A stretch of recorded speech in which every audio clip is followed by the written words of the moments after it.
कालचक्र episode 3 शापित गांव का रहस्य। गढ़वाल की प्राचीन धरती पर सूरज ढलने लगा था। नारंगी और लाल किरणों ने गांव की हर झोपड़ी, हर पत्थर को एक रहस्यमयी आभा से भर दिया था। दूर अरावली की पहाड़ियों की चोटियां सुनहरी दिख रही थीं, मानो सदियों के इतिहास को अपनी गोद में समेटे हों। राजवीर, अर्नव और कान्हा गांव के ठीक बीच में खड़े एक विशाल बरगद के पेड़ के नीचे पहुंचे। पेड़ इतना विशाल था कि उसकी जड़ें धरती में गहराई तक धसी थीं और उसकी हर शाखा किसी अनकही कहानी की तरह फैली हुई थी। उसकी घनी छाया में गांव के कुछ बूढ़े लोग बैठे थे, अपनी अपनी बीड़ी सुलगाते हुए, जीवन की शाम को शांति से जीते हुए। उनकी झुर्रीदार आंखों में एक अजीब सी उदासी और थकान थी, जैसे उन्होंने अपने जीवन में बहुत कुछ देखा और सहा हो। राजवीर ने एक गहरी सांस ली। हवा में मिट्टी, पुरानी लकड़ी और कुछ जलती हुई लकड़ियों की मिलीजुली गंध थी, जो लंदन की प्रदूषित हवा से बिल्कुल अलग थी। यहाँ एक अजीब सी शांति थी जो उसके मन को सुकून दे रही थी, लेकिन इस शांति के बीच भी एक अनजाना डर छिपा था। जैसे ही तीनों उनके पास पहुंचे, सभी बूढ़े लोगों की नजरें उन पर ठहर गईं। ग्रामीण परिवेश में दो शहरी कपड़े पहने अजनबी उत्सुकता और थोड़ी शंका का केंद्र बन गए थे। राजवीर और अर्नव ने झुककर उन्हें नमस्कार किया। उनके हाव भाव में सम्मान था। एक बूढ़े व्यक्ति ने, जिनकी उम्र 80 के करीब होगी और जिनकी आंखें लगभग धंस चुकी थीं, अपनी बीड़ी धीरे से नीचे रखी। उनकी आवाज़ धीमी थी, लेकिन उसमें एक अजीब सी दृढ़ता थी। बाबू साहब, आप इस शापित और बंजर हुए गांव में क्यों आए हैं? राजवीर ये सुनकर सन्न रह गया। शापित, बंजर, ये शब्द उसके कानों में गूंजने लगे। उसके दिमाग में विचारों का तूफान दौड़ गया। उसने अपनी वंशावली में गढ़वाल का जिक्र एक समृद्ध, शक्तिशाली रियासत के रूप में पढ़ा था।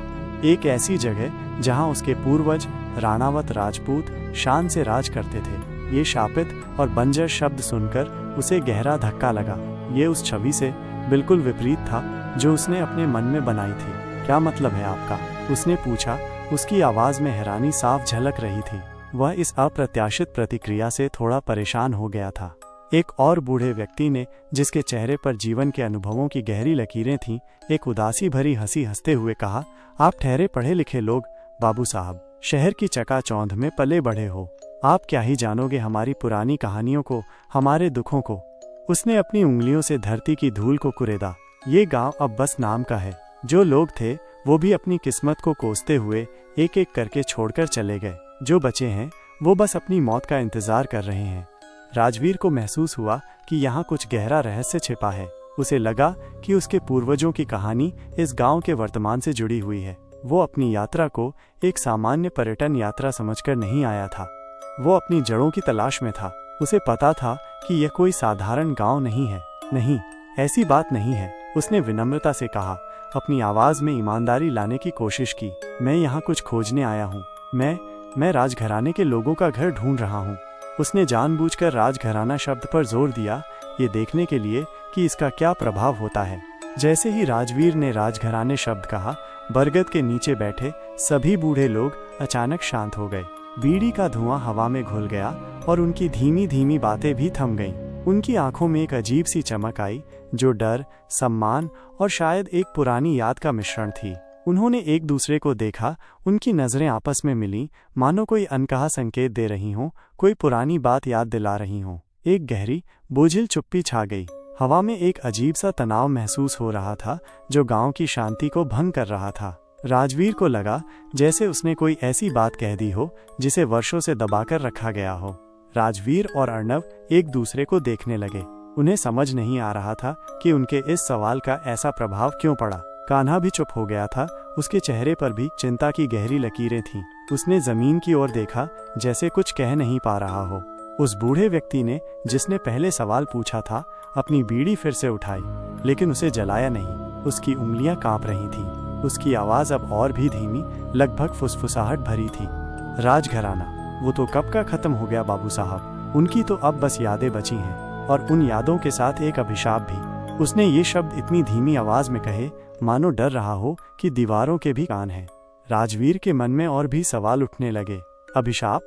क्या ये वही रहस्य था जो उसकी वंशावली में छुपा था, लेकिन जिसे उसने अब तक समझा नहीं था? क्या उसके पूर्वज किसी ऐसे शाप से जुड़े थे जिसने इस पूरे गांव को बंजर बना दिया था? क्या ये शाप ही था जिसने राजवीर को इतने सालों तक अपनी जड़ों से दूर रखा था। उसके दिल में एक अजीब सी बेचैनी हुई, लेकिन साथ ही एक तीव्र जिज्ञासा भी जगी। उसे लगा कि वो एक बड़े रहस्य के मुहाने पर खड़ा है। अर्णव ने धीरे से राजवीर के कंधे पर हाथ रखा, मानो उसे शांत रहने का इशारा कर रहा हो। राजवीर, मुझे लगता है हमें यहाँ कुछ देर रुककर इनकी बातें सुननी चाहिए। ये शायद वही हैं जो हमें सच बता सकते हैं। राजवीर ने बूढ़े व्यक्ति की आंखों में देखा। उसे लगा जैसे उन आंखों में गढ़वाल का पूरा इतिहास, उसका सुख, उसका दुख, उसका अभिशाप समाया हुआ था। वो समझ गया कि यहाँ का हर पत्थर, हर धूल का कण एक कहानी कह रहा था, और वो उस कहानी का एक महत्वपूर्ण हिस्सा बनने वाला था। ये केवल उसके पूर्वजों की कहानी नहीं थी, बल्कि इस गांव और इसके लोगों की कहानी भी थी। सबसे बुजुर्ग व्यक्ति ने, जिसका नाम बुजुर्ग नाथू था, गहरी सांस ली और अपनी आंखें बंद कर लीं। कुछ पल की चुप्पी के बाद उन्होंने अपनी आंखें खोली और राजवीर को देखा। उनकी आवाज में अब एक अजीब सी गंभीरता थी। तुम कौन हो बेटा, और क्यों तुम्हें राजघराने के बारे में जानना है? राजवीर ने हिम्मत बटोरी। मेरा नाम राजवीर है। मेरे दादाजी यहीं से थे। मुझे कुछ पुराने कागजात मिले हैं जिनमें गढ़वाल और राणावत वंश का जिक्र है। मैं अपनी जड़ों को खोजने आया हूँ। उसने अपनी जेब से उस वंशावली रजिस्टर को निकाला और उन्हें दिखाया। बुजुर्ग नाथू ने रजिस्टर को हाथ में लिया। उनके कांपते हाथों ने धीरे से पन्ने पलटे। उनकी आंखों में धुंधलेपन के बावजूद एक पहचान की चमक आई। ये तो वही पोथी है। राजघराने की वंशावली। उनकी आवाज में एक अजीब सा कंपन था। उन्होंने बाकी बूढ़े लोगों को भी रजिस्टर दिखाया। सबने एक दूसरे की ओर देखा। उनके चेहरे पर अब हैरानी और सम्मान का भाव था।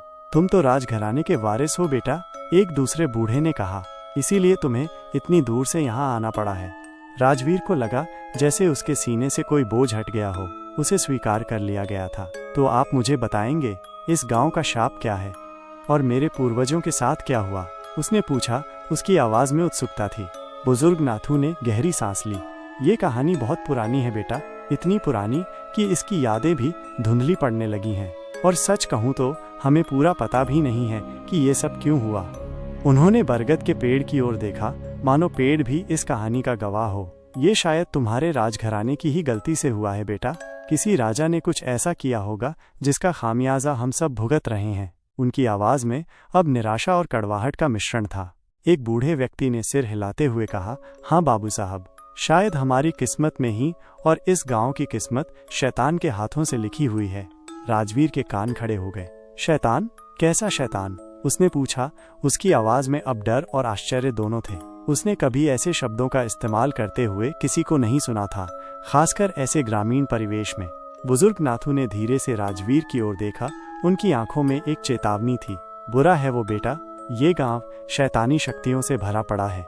यही वजह है कि यहाँ कोई नहीं रहता, कोई फसल नहीं उगती, कोई खुश नहीं रहता। यहाँ मौत ही मौत है। तुम चले जाओ बेटा, तुम पढ़े लिखे लोग हो, तुम्हें इन सब में पढ़ने की क्या जरूरत है? अपनी जान क्यों खतरे में डालते हो?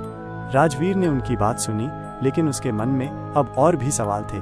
शैतानी शक्तियां, ये सिर्फ एक शाप नहीं था, बल्कि कुछ और गहरा और भयानक था। उसके पूर्वजों ने किस शैतान से मुकाबला किया था, और क्या ये शैतान अभी भी इस गांव में मौजूद था? अर्णव ने भी बुजुर्गों की बात सुनी। एक इतिहासकार के रूप में वो अंधविश्वासों पर आसानी से विश्वास नहीं करता था, लेकिन इन बूढ़े लोगों की आंखों में जो डर था वो वास्तविक था। सूर्यास्त अब पूरा हो चुका था और तारे आकाश में टिमटिमाने लगे थे। गढ़वाल की रात शांतिपूर्ण थी, लेकिन उसके अंदर एक गहरी पुरानी कहानी गूंज रही थी। राजवीर को लगा जैसे वो एक ऐसे रास्ते पर आ गया है जहां से कोई वापसी नहीं है। उसे इस शाप का सामना करना होगा और अपने पूर्वजों के अधूरे काम को पूरा करना होगा, भले ही इसका मतलब किसी शैतान से लड़ना ही क्यों न हो। क्या राजवीर इस प्राचीन शाप और शैतानी शक्तियों के रहस्य को सुलझा पाएगा? क्या गढ़वाल एक बार फिर समृद्ध हो पाएगा? और क्या राजवीर अपनी आत्मा के खालीपन को अपनी जड़ों में ढूंढ पाएगा? जानने के लिए सुनते रहिए कालचक्र।